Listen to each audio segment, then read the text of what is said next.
পারবার চেষ্টা করো। তো জিনি, জনি আর আমি মিলে এখন গাছ লাগাচ্ছি। কতগুলো গাছ কিনে আনা হয়েছিল, রক্তগাঁদা আর পিটুনিয়াও আনা হয়েছে। পিটুনিয়াগুলো ওই পাশে বারান্দায় রাখা আছে, ওটা কালকে লাগাবো। আমি পুরো হাঁপিয়ে গেছি এখানে থেকে থেকে ওদের সাথে সাথে।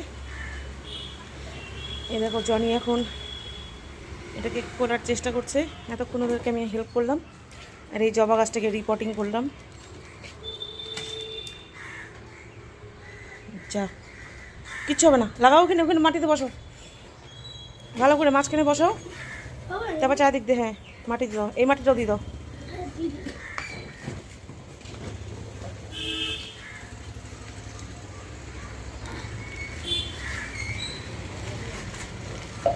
একটু পরে জল দিবে গাছে।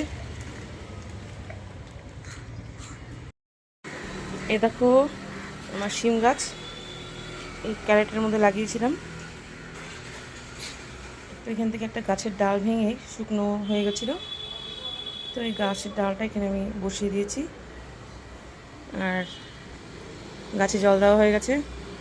জিনি জনিও হাত পা ধুয়ে নিচে চলে গেছে।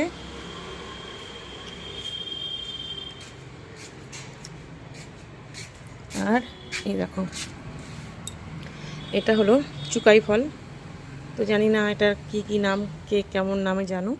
এটার পাতাগুলো বাটা খাওয়া যায়, ভীষণ টেস্টি লাগে, টক টক লাগে খেতে। আর এটার ফল দিয়েও জ্যাম বা জেলি ওরকম টাইপের কিছু বানানো যায়। আর তার সাথে দেখো আমার লেবু গাছে কত ফল হয়েছে। এই যে কয়েকটা লেবু বড় হয়েছে, এটা তোলা হয়নি। দেখো, তো চলো আজকের মতন মিনি ব্লগে এটুকুই, টাটা।